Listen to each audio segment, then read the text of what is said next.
everybody, it's Eddie Brill here, the host of OG Chat, which is a subsidiary of OG Talk. What's happened is, the whole world is shut down, but not us. We're continuing to talk and we're chatting, and I'm here with my co-host and dear friend, Vlad Grinberg. Vlad, how are you, buddy? Hey guys, how are you? Looks like... Are you losing weight or you're gaining weight over there in Brooklyn? I'm losing weight, and like you said, even coronavirus can shut me down. So we're still talking. That's very good. That's good to hear. And we're very, very happy to have our guest who came in. You actually did their show just recently. Yeah. The great Caryn Hartglass, which is a killer name. If my name was Caryn Hartglass, you can all go to heck. It's a great name. And Gary D. Mattei, they're there together, and we're so happy to meet you guys. And it's just a beautiful background, I'm a book lover, and there you have. You know what's interesting? I live in the East Village, so my apartment is kind of tiny, and I can only keep a certain amount of books, so I have to keep giving them away. But I'm jealous of the beautiful books. But at least the people who get the books that I give have something to read. Well, we're in the epicenter of the coronavirus in Queens, New York, so we have a little more space in our apartment for books. A give and take. You get the epicenter, but you also get more square feet, which is really, really good. How long have you guys been in Queens? I moved here 20 years ago. I never thought I'd be here this long, and Gary joined me 2008. 12 years ago. 12 years ago. And I don't think you ever thought we'd be here this long. No, we never thought we'd be here this long. I came from California and moved in with Caryn, and 12 years later, we're still here. Right. And the story of the way you guys met and reconnected is great, and we'll get to that. But we just want everyone to know, if you could be so kind to tell us the name of your show and the stuff you're doing so everyone knows. Yeah, we have a nonprofit called Responsible Eating and Living. The acronym is REAL. And he fell. Oh, you okay there? Yes, I got to check all the technical stuff. Check 1, 2. Yeah, I'm all tangled up here. Gary thought of that acronym. He's an acronym guy. Yeah, acronyms are fun. They really are fun. Yeah, acronyms are fun. Which stands for AAF. Acronyms are fun. AAF. There you go. So we have a website, responsibleeatingandliving.com. We have an app, and because we don't want to be typing in responsibleeatingandliving.com every time you go to the site. But basically, we just put up a bunch of information about a plant-based lifestyle and make it pretty user-friendly for people who want to transition over to our side. We have lots and lots of recipes, everything we've made at home. Yeah, that's really wonderful. And then we've archived every show that I've done on the Progressive Radio Network. Caryn also has a podcast, which you have been doing how long? 11 years. 11 years on the Progressive Radio Network, Gary Null's organization. Right. And it's called It's all about food. It's all about food, which is great. Now, what have you guys noticed as big difference from 11, 12 years ago in this world? Because, at those times, I think there was like less than 1% of the people were eating like we do. And now it's probably, I think it's like 8 or 9% has changed. What though basically has really changed? Yeah, I think you said it all right there. It's growing. Well, there's a lot more people eating this way. I've been vegan for 32 years, so I've seen a lot of change. People know the word vegan, where for a long time they didn't, and that's true all around the world. Yeah, they pronounced it vegan. Vegan. Yeah, that's weird. Yeah. But people know what it is, and I don't know if this is a good thing or not, but because we live in a capitalistic society, entrepreneurs have figured out how to make money on this. So we're seeing a lot more products in stores that are available that people are interested in because they're slowly learning that they shouldn't be eating animals, and they're curious. And the smart investors and entrepreneurs are figuring out ways to profit from that. Right. I don't think there's anything wrong with that, as long as everyone's helping each other out. Yeah. Sure. we should all be able to survive. Well, I just wish that,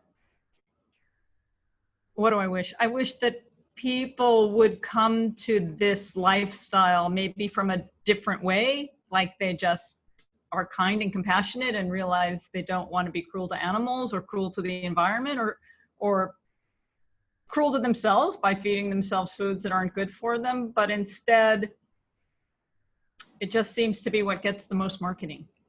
Yeah, no, that's okay. But the bottom line is people are coming over here. Sure. And they're realizing stuff because it's beaten into their heads a certain way. I remember the part of the story for your life was there was a doctor who was a doctor, and that's what he did. And he told you, meat was important, and and that's what my parents, they had the food chain and the beef industry and the dairy industry. They were on top because they were paying for it.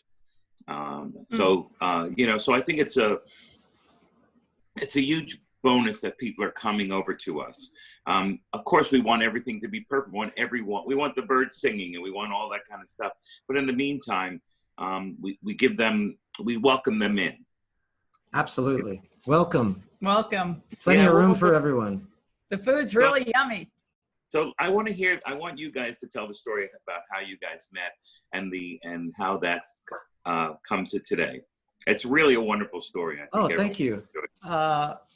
Well, we're both artists, performing artists, and we met on stage in 1990. 91. The end of 90, early 91, yeah. At Stanford University, we were both hired to do a production of The Beggar's Opera, which was in celebration of the Humanities Department's 100 years. Right.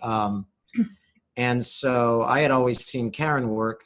This was out obviously in the Bay Area, and I had seen Caryn work and thought she was amazing. And I saw Gary work, and I thought he was the most amazing actor I'd ever seen. And so we found ourselves playing opposite one another, and I had a major crush on Caryn. I mean, who wouldn't? Right. But nothing happened because I was with someone else, and I had a crush on him, but I was with somebody else, so nothing happened. And that's great right there. We kind of kept in touch. Kind of. Sort of. Yeah. You went off to France and lived there for several years. So I'm originally from New York, and then I moved to California, and I worked as an engineer in the semiconductor industry. And at the same time, I was getting involved in semi-professional and professional musical theater and opera. That was my thing. Semiconductor to semi-professional. Right. You were doing a lot of semi. Yeah, she was in the semi business. And then She drove a semi to make money. In addition to chemical engineering, she drove a semi. She's incredible. I mean, how can you not love this person? Wanting to learn how to use a forklift. But yeah, I can see that. I can see that. That's a whole different style in life. She changes tires. She fixes the plumbing. I mean, I'm completely inadequate when I'm around her. But I don't even know why I'm here right now. As long as you admit it, it's cool. I don't even know why I'm here. Okay, anyway, I moved to Europe. I lived in France for 4 years, and then I came back to New York, and we reconnected at some point there. Gary had, at this point, built a theater in San Jose. I did, yeah. 200-seat theater. Actually renovated an old comedy club that had been closed for about 10 years. So took the space over and renovated it into a 200-seat performing arts venue. And was talking to you probably about getting you out there to work for me. Yes, we don't want to go there because it didn't happen. No, it didn't happen. But that's a great part of the story. I mean, that's part of the journey. And then we reconnected. A mutual friend that we both performed with was in a local San Jose production of You're in Town. Ah. And she wanted it to be extended. So she emailed everybody she knew. She didn't blind copy. There were over 100 emails in this message. And she wanted people to come to You're in Town. And then Gary, who had his theater, he harvested, or so the story is that he told me, he harvested emails from this message and made his own email, blind copying everyone. And I was one of the recipients. And he was saying, you should come and see You're in Town. And the truth is, I saw Caryn's name and I thought, wow, I wonder what she's doing. Yeah. I still had that pitter patter going on in my heart for Caryn Hartglass. And So you had to say both names. You couldn't just say Caryn. It's such a great name. You have to say both together. It's well, when I tell the story, it's like, I can't believe it was Gary DiMattei. Yeah. The Gary DiMattei. Yeah, right. I can't believe I'm talking to the both of you. Yeah, it's amazing. It's amazing we're all still standing. We're not standing. We're sitting. Vlad, are you sitting? So anyway, I sent the email out, and I was hoping that Caryn would write back, and she did, and we haven't shut up since. Good. But a lot of different things happened during that time. Yeah, my plan was to get Caryn to come out to California and work with me at the theater because we fell in love over the email exchange, and I flew out to visit her. And then one day she said to me, guess what? Well, not exactly, but my belly was getting bigger. I might have. I didn't know what I had. I thought I had fast growing uterine fibroids. She said, I might have uterine fibroids. Is that going to be a problem? I said, fibroids, schmibroids. Who cares? I love you. I don't care what it is. That sounds like a play you would put on at your theater. Fibroids, schmibroids this weekend. Right. And then we learned after I went in for surgery, which I was really trying to avoid, I woke up and they told me I had ovarian cancer. A couple of scans later, I found out it was advanced ovarian cancer. And so I was flying back and forth from California, keeping the theater going, spending as much time as possible with Caryn, and then having to get back and work. And then it just made more sense for me to shut down the operation and come here with Caryn, and here I am. Yeah, that's great. And now, then there's the vegan part of this, right? Yes. Just about to ask that. Oh, ask it. Well, Gary, how long have you been vegan? I've been vegan as long as Caryn and I have been together. Now, I never said he had to be vegan. Right. No, it's a no-brainer. But one day you were in a Safeway in San Francisco, right? Right. And you called me. I called you and said, guess what? My lunch today is baked tofu and a banana. And right. That's going to be it. That melted our heart. Yeah. Those are the words that we have inside our rings. That's it. But it really makes a lot of sense after the veil is lifted and you can see. I mean, you guys know. You can see. How was the transition for you? Did you do it just for Caryn, or you felt like you just like what? I wanted Caryn to know that I was all in and that I was going to do this. And I told her, I refuse, you cannot die. I refuse to let you're not going to die. So whatever it's going to take, that's what I'm going to do. And I learned how to cook vegan because I'd always been involved in your industry, the hospitality industry. Because when you're an actor, you've got to make money. So it makes sense. I'm sure you guys hire a lot of actors and a lot of artists, a lot of people who have other jobs, but claim to be something else, And so I had opened some restaurants. I had run some restaurants, and so I fancied myself a chef of sorts. I wouldn't call myself a great chef, but I'd call myself a pretty good cook. So I trained myself through Caryn's guidance how to cook vegan. And should invite you to OrganicGrill to cook one day. Yeah, exactly. Absolutely. I love your restaurant. I've been to your restaurant. I love it. I can't wait for you to get open again. I hope everything's going. And listening to your story, it sounds like and it is wonderful love story, but it's a lot of commitment, dedication, and not necessarily sacrifice, but giving. Like, it's not like it just happened by itself wonderfully. You changed your whole world to be with Caryn, and I did. Yeah. Here and helping you. What the hell am I doing here? Jesus. What time is it? Really tough times. You were supposed to be here 10 minutes ago at my place. There's another piece of this story too. Another pizza? Another piece of this story. I was going to say, if you've got pizza, let's do it. Yeah. So Gary helped me get through the cancer, and we can talk more about that if you want to hear it. But Gary also had his own relationship with food? Oh yeah. So I was 100 pounds or so heavier before I became a vegan. So for me, I had also been on this roller coaster ride my entire life with respect to diets. I had been on one diet after another, after another, after another. Nothing ever worked. And then all of a sudden, I just stopped eating animal products or anything made from an animal, and the weight started to come off. And I didn't really even do anything other than stop eating animals. I mean, it wasn't like I went on any plan. I mean, I still sauteed with oil. I still ate peanut butter. I still ate bread. But I just cut out the dairy and I cut out the animal. And did you notice how you felt differently?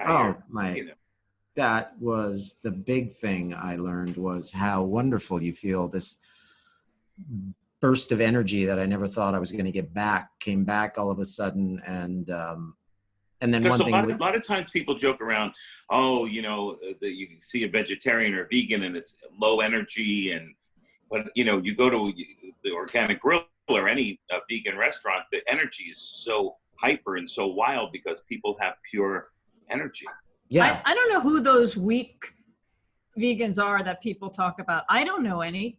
And you guys know how grueling the restaurant business is. I mean, the day-to-day stuff. And can you imagine trying to do that when your arteries are trying to pump all of that other stuff through that's slowing them down? And I can just imagine, the work is backbreaking in the restaurant business, and this has got to help. I realized on stage that after I started raw food completely raw foods at the beginning. And when I went on stage, my voice was deeper and richer. It just felt like somebody else was in there. It's amazing how that happened. Well, then. Absolutely. Before I went vegan, I was 5'6", and look at me now. He's 5'7". Yeah. Well, you bring up a really great point about, being in the business as far as the performing arts. And it's all about longevity in this business, right? How long can you last? And so it makes so much sense for someone who wants to stay in the business to adopt a plant-based lifestyle, or at least cut out most of the animal products that they've been eating, because it really does give you longevity and improves your voice. As you just said, there are so many things that improve. So a lot of people are interested. I learned by being an example is the best way to educate others, as opposed to yelling at them or, But how do you guys go about it with your friends and your relatives who either mock what you're doing or are interested in what you're doing? How do you let them know? I don't. She does. I don't proselytize at all. As a matter of fact, I don't want people to know about the plant-based lifestyle because it's too much competition. Then everybody's going to be. No, I'm kidding, but sort of. But Caryn is the one that really does stand on the soapbox and, preach the benefits of I can't help it. Veganism. I can't help it. But how do people react to that? How do people react to terribly? Okay, wait a minute. Everybody knows I'm a vegan. I am a big out vegan. So they're not surprised. They know. Right. I've been doing this for so long. She's a militant vegan. She's she's true. She lives her truth. And when someone asks me, the thing that I always say is, hey, I do it. I'm not going to talk about it. So don't ask. And then when people ask, I tell them, this is what I do. It works for me. You do what you need to do. My only request for you is that whatever you're doing, you enjoy it, because I think that's key. I think that's the key to all of this, is that, because what I did when I was going through all of these diets is everything I picked up and put in my mouth, I immediately cursed it when it went down. I shouldn't be doing this. I shouldn't be eating this. I shouldn't, and I did not have a peaceful existence with my plate. But after being a vegan, I said, oh my gosh, I'm fine now. I've made peace with food. I'm not eating anything that has been killed or, tortured or any of that. It all makes sense now. And so it's really key. You know, you think about like I forget the name of the Japanese scientist who came up with where you put words on the bottle and you put love and beautiful things happen and beautiful patterns happen. You know, by putting out that kind of positivity, it not only helps the world, but it helps your body, it helps yourself. Exactly. So Caryn, I want to know, you know, with the cancer, with the effects that you had been a vegetarian or a vegan before this. Yeah. How did the food help you to help you move ahead? I'll let you tell the story in that. Okay.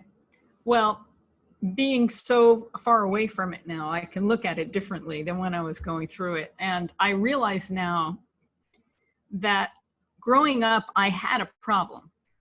I had women's problems. I had problems with my menstrual cycle. I had heavy periods, and I was consuming a lot of dairy at the time. So I don't know if I started with a genetic problem or if it was an environmental problem, but I had a problem. And then I added to it because I used like 3 super tampons at a time because I needed to absorb a lot of stuff. I don't want to get into the gory part of it, but they're loaded with dioxin. They're loaded with dioxin. I got a triple super dose regularly of dioxin in my young body. And I just thought that after the decades, when you're nearing your 50s, things are supposed to be changing a lot. And a lot of people experience some sort of health crisis at this age. And if they don't make it, they don't. And if they do, they usually live a lot longer. And so I was vegetarian for about 15 years. And then at 30, I became vegan. And then at 48, I was diagnosed with the cancer. And I thought I was invulnerable. I thought this couldn't happen to me. I was like super vegan. Yeah. And your immune system was 1,000 times better. You're a vegan. So how does and this I happen? think my diet helped me live with whatever it was that I had. And then all of a sudden things got out of balance. The cancer grew, my belly got really big. And then I learned I had ovarian cancer. So then at that point in time, it was my big choice to use all the knowledge I had around me. So I was working for EarthSave International at the time, which was founded by John Robbins, who's the author of Diet for a New America, groundbreaking bestseller, 1987. He's the son of Baskin and Robbins' ice cream empire. You can tell I've said that a few times. Yeah, yeah. And so you turned off, and all of a sudden was this robot. I know the Robbins. And now I work for them, John and Ocean Robbins, with their Food Revolution Network. So it's one big happy family. I love those guys. And I was leading events in New York City, EarthSave events that were all vegan. And we had this fantastic vegan festival. I don't even know if you knew about it, called The Taste of Health at Lincoln Center. We did it for 5 years in a row. It was fantastic. Okay. And then I was connected to so many people in the alternative health movement that I said, okay, let's review everything you've been preaching. And I brought my diet up to the best it possibly could be. And that meant daily green juice. And Gary helped. For 10 years, we juiced every day. Yeah. And a lot of green foods, mushrooms. I put the refined foods aside, the flours and the sugars. And I know that made a tremendous difference. It gave me the energy to go through 15 months of treatment. So I had 3 major surgeries, and I had 2 4-month cycles of chemotherapy because the first cycle of 4 months didn't work. They chose the wrong cocktail. And so it was... Well, the first surgery too was pretty much... Yeah, it's complicated. I just went to some local surgeon. I didn't know I had a problem, and I was going in for hysterectomy, and then he opened me up and woke me up and said, you have ovarian cancer, and you'll have to have chemotherapy. And then there were these used car salesmen running into my recovery room saying, you got to have chemo, you got to have chemo, here's my card. It was really creepy. Yeah. Very creepy. And then he made a mistake. The second time he went in to remove the residual mass, he missed it. Yeah. So I had chemo, the residual that I had got bigger, went in for surgery. He said it would be really easy. And 3 hours later, he said, "You have no cancer. It's nowhere to be found." He cut me in the wrong place. It was a false positive is what he was saying, but in reality, he missed it. He messed up. So then we found better doctors. Right. And this guy took it out. And then, Happy so ending. basically what we're saying is that your diet, cleaning up your diet, aided you in being able to survive that. Yeah. Tremendous. Because you ate sort of clean up until that point, before then. You thought you ate clean. I thought I did. Right. And my surgeon from the first surgery, the next 3 days that I was in the hospital recovering, he kept asking me, "What do you eat? You are so clean inside." That's kind of creepy though, isn't it? Yeah, it is a little creepy.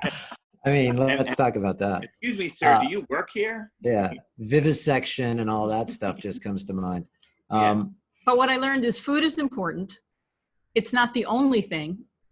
And then that's when we started Responsible Eating and Living, because you learned a lot about how cleaning up your diet, even just a little bit, makes a difference. Could help other people who maybe feel like, well, I eat well. What's happening to me? Why do I have all of these autoimmune diseases and things of that nature?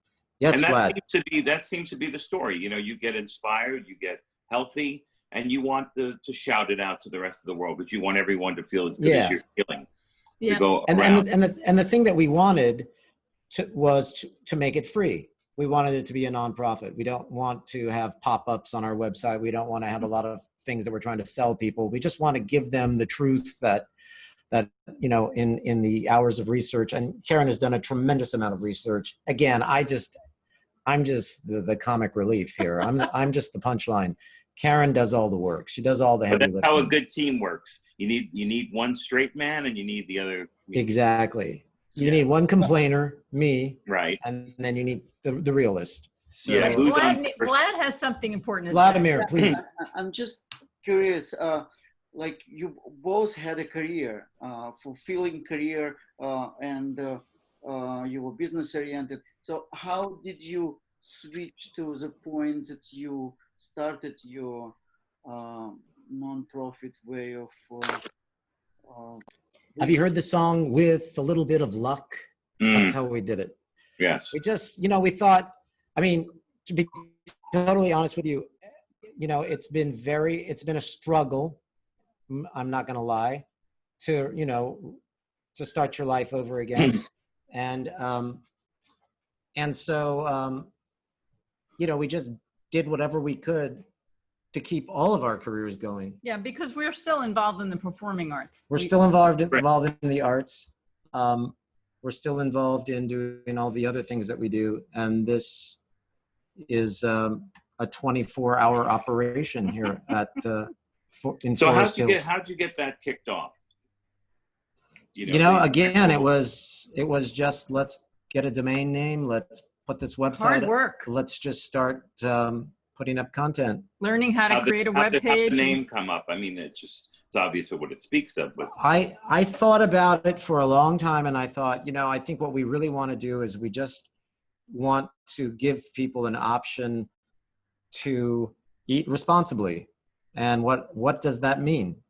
Going to OrganicGrill is eating responsibly. It's all about food has several layers to it as well, the podcast, because, in connecting the dots, everything is all about food. I mean, it all comes down to, we all have to eat, right? We all have to put food on the table. And so. Yeah, I agree completely. And it just kind of got back to me. Everybody who makes excuses, they all say, yes, but I love cheese. Oh God. Yes, but I love taste of meat. So, and what you were talking about, you can't just say it. You have to be responsible for your steps and your actions. It's right. Really something that you. Well, all I know is when we have parties and we invite our neighbors and our friends who aren't vegan or vegetarian, they gobble up all of our food.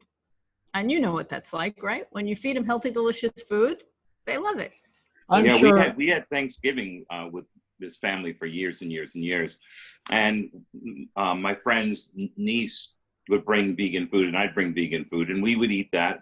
And by 3 years difference, 3/4 of the food was vegan, and then Thanksgiving was completely vegan. Nice. Because the food is so delicious, people don't realize that. Yeah, That's how we absolutely. started our business before OrganicGrill. We started to cater to my friends. We never told them it was vegan, and people loved it. And then we opened the restaurant. Yeah. You know, I wanted to talk about one thing that we did, because I'm very proud of this event. I don't know, was it 5 years ago? I don't know how long ago it was, but I got an email from a woman who owned a feedlot in Nevada, and she was looking for a vegan to participate on a panel.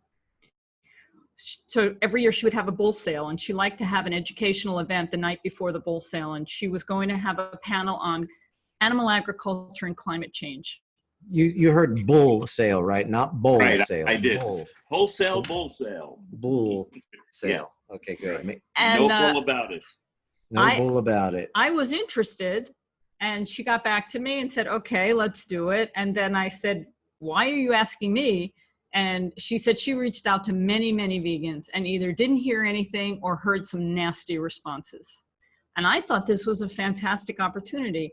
So what we did, we started with a Kickstarter to raise some money so that I could focus on researching about climate change and animal agriculture and really be ready for this. And we did a somewhat silly little Kickstarter thing where I dressed up as the lone vegan in a vegan cowboy hat, cowboy shoes, the whole outfit. They're called boots. Cowboy boots, cowboy shoes. Yeah, I'm I've heard such a of them. nerd. Cowboy boots. That's a real New Yorker. Real New Yorker. Yeah, cowboy shoes. Cowboy things So- you put on your head. I was the lone vegan and Gary was my sidekick.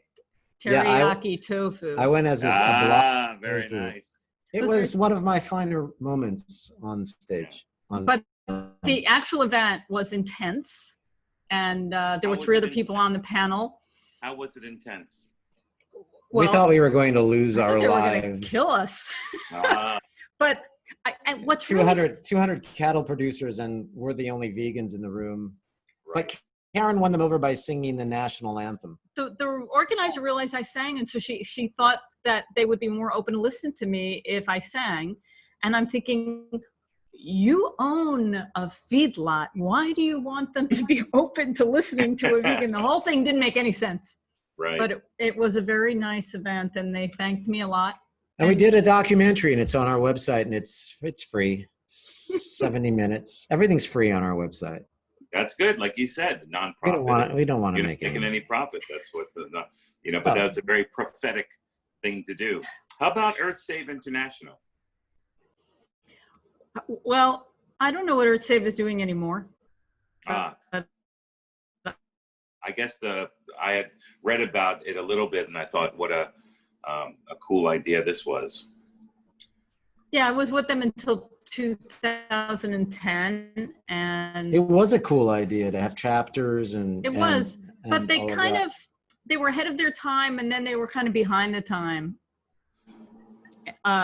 Yeah, but now you work with John and Yeah, Ocean. so now John and Ocean have the Food Revolution Network, and we're in the middle of the 9th annual Food Revolution Summit, a 9-day event with lots of wonderful speakers. It's a great Where is it? event. I think Earth Save still has a few chapters going on out there, right? Yeah, Baltimore Miami. and Miami. Yeah, Yeah, Jeff is out in Miami. right. Yeah, but the Food Revolution Network. That's good. You've done some television appearances as well, and that gets to people a lot. You get a bigger audience right away. How have they been? Have they, a lot of times it's about the advertising. Like, for instance, I worked for Reader's Digest for a little bit, and I wanted to write a health story. I did a lot of comedy stuff, and they didn't want health stories because they're pharmaceutical based. Right. But that's just that's how their bread is buttered. Their vegan butter. And so how about you when you're doing television? Were there any restrictions ever about what you talked about? Actually, you were asked to be on these television shows because you were vegan. Right. They were pretty much related to food. So once I was on Geraldo, what was that called? Geraldo Live or something? Mm-hmm. At large. Geraldo at Large. And And it was specifically because they wanted to do a story about vegans dating meat eaters. There was something going around in Australia about a vegan who said they wouldn't kiss a meat eater or something. So they wanted to do a story about it. I see. I was interviewed, and they cut a lot of it. So a lot of the things they said that I thought were valuable got snipped, but they left in enough. And then you did Dr. Oz, and he was curious about your journey. Yeah, thanks to T. Colin Campbell, I got on the Dr. Oz show and talked. It was a show about anti-cancer foods, and Gary made me a juice, and I brought it on the show. And you could hear Dr. Oz swallowing it because his mic was like right near his throat. Yeah. Merry old land of Oz. Yeah. And I said things there too that they cut. So, to answer your question, they censored a lot of, they have like multiple cameras. So they can show the back of your head when they're cutting something of what you're saying. I knew what they were doing. Right, of course. We would do that on Letterman. Like if you had a cut, we really never cut stuff. But one time, comedian said something that was unsavory for network television, and you just cut to the audience, and that's the cut that they get. The audience has no idea that you cut.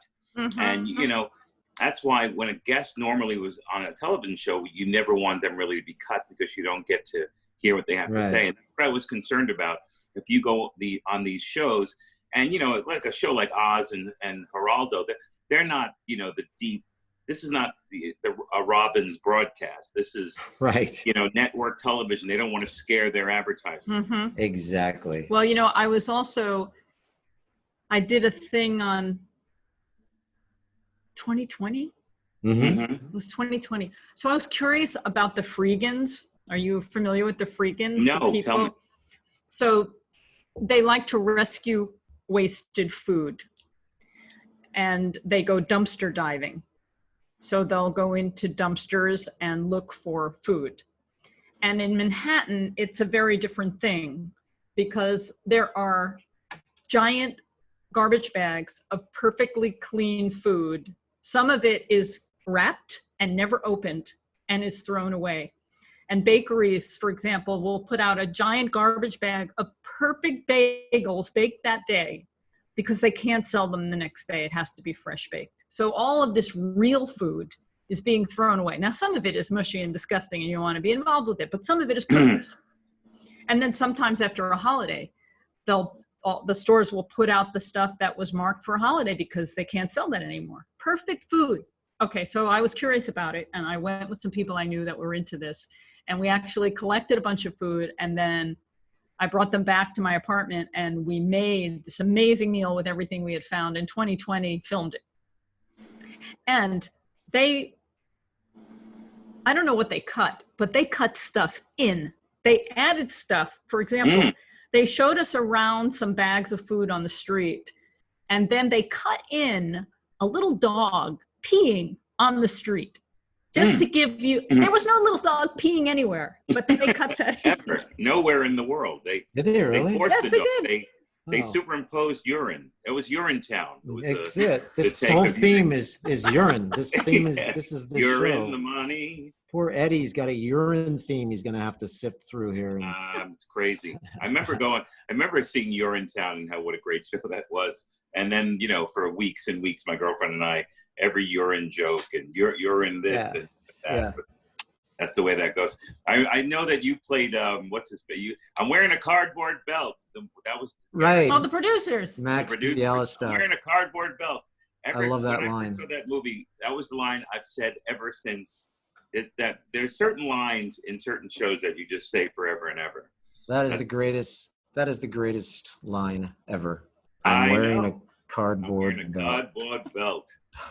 Vlad, I want to ask you about food. Like when you have food that do you ever get too much food and have to give it away, or? We have a special arrangements. We have a couple of people in the neighborhood. We know them. I have a couple of people who have no home, and they just come in at the end of the shift, and we give them rice that we didn't sell and stuff, but it's all packaged and with utensils, so they're ready to go and they eat it. That's beautiful.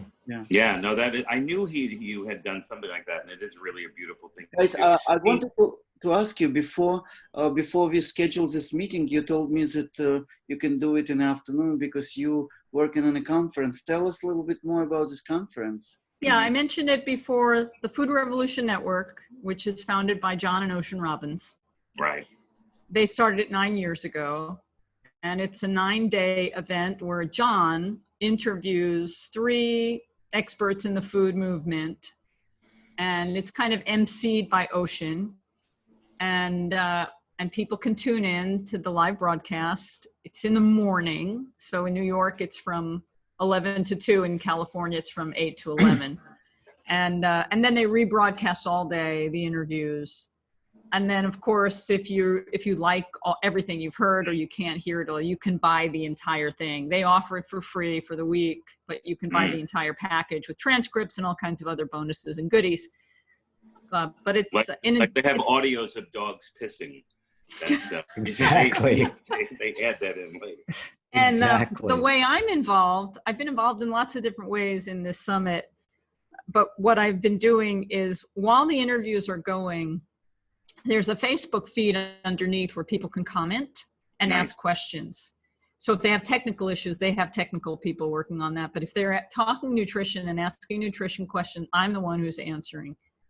And it's a very intense 3 hours for me. Yeah, but it's right up your alley, it seems. It seems it's exactly where you want to be. Mm-hmm. Yeah. So what's next for you guys? What are you looking forward to do next? Well, in addition to what we do at Responsible Eating and Living and Caryn at the Food Revolution, and then Caryn's going away for 9 weeks. She got a contract to perform in a production of The Church Basement Ladies, where she's covering 3 roles. I landed a part in David Rabe's Hurly Burly. It'll be performed at HB Playwrights Theater in the Village, in the West Village. We're not quite sure when theaters are going to reopen again, so we're kind of sitting around. My project was supposed to be now, April, May, and they moved it to January. Gary's project was supposed to be now. And they're talking about October now. We'll October, maybe November. So we'll see. We're just kind of waiting to hear what's going to happen with both of those. But meanwhile, I've been rehearsing on Zoom with this company, and you've been rehearsing here in the apartment. By myself. Because as I mentioned, she has to cover 3 roles. She hired to cover 3 roles. So. It's hard. At least you have an audience. Gary is working, right? Yeah. That's it. That's it. We entertain each other. It's very important. That's what keeps everyone going. Please tell everyone again how they can hear what you do and talk about responsible eating and living, so that and also how social media wise, all that stuff. It's up. Here's your chance to do the publicity. So we're real simple. Go to responsibleeatingandliving.com, and we have all kinds of wonderful stuff up there, including Caryn's weekly podcast. They're all archived up there. And then every Tuesday from 4 to 5 p.m., my show is live on prn.fm. That's the Progressive Radio Network, prn.fm. We're on Facebook, we're on Instagram, we're on Twitter. And you can get us. On Instagram, the address is REAL. Well, actually, we do have a real Instagram account, but I don't go there very often. I'm pretty much posting all the real stuff on my personal page. Gotcha. Instagram's a little challenging. But is. I'm finding a way to make it easier. We just want people to be able to get to you guys. Yeah. Facebook. You're doing some amazing things, and people need to know about that. Thanks, Eddie. Thanks a lot, Vladimir.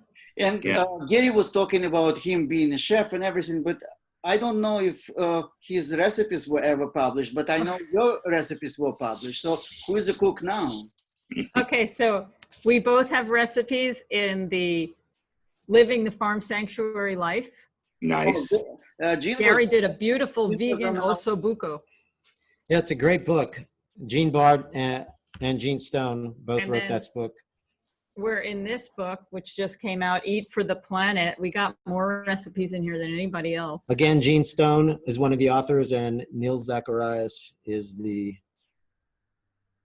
guy that started Eat for the Planet, right? Yes, and we're working on our own So what they cookbook. asked us to do was contribute some recipes to their cookbooks, and we are glad to do that. Anyway, you know, we don't make any money off of it. We don't make any money off the sale of the book.